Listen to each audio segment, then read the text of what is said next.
మా బుడ్డిగాడికి, మా హస్బెండ్‌కి సేమ్ ప్యాటర్న్‌లో డ్రెస్ తీసుకుందాం అనుకున్నాము. ఇద్దరు అయితే సేమ్ మోడల్ డ్రెస్ తీసేసుకున్నారు.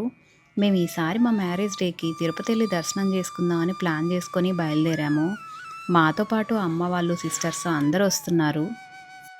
చాలా రోజుల తర్వాత మేమందరం కలిసి ఇలాంటి ఒక ట్రిప్‌కెళ్ళాము. మేమైతే ఒక 2 డేస్ తిరుపతిలోనే ఉండాలని ప్లాన్ చేసుకున్నాము. మాకు ఒక్క రోజుకే దర్శనం దొరికింది.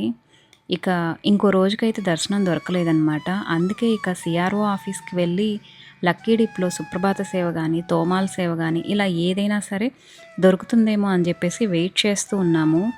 మాకు దొరకలేదనమాట. నిజంగా లక్ లేదేమో అనిపిచ్చింది. మా సిస్టర్ వాళ్ళ హస్బెండ్‌కి మాత్రం లక్కీ డిప్‌లో తోమాల సేవ వచ్చింది. రామరాజ్ కాటన్ పంచవ్వడం వల్ల వాడికైతే చిరాకుగా అనిపించలేదనమాట. అందుకే దర్శనం కంప్లీట్ అయిపోయే వరకు కూడా వాడు కంఫర్టబుల్‌గానే ఫీల్ అయ్యాడు. మరిన్ని వీడియోస్ కోసం సబ్స్క్రైబ్.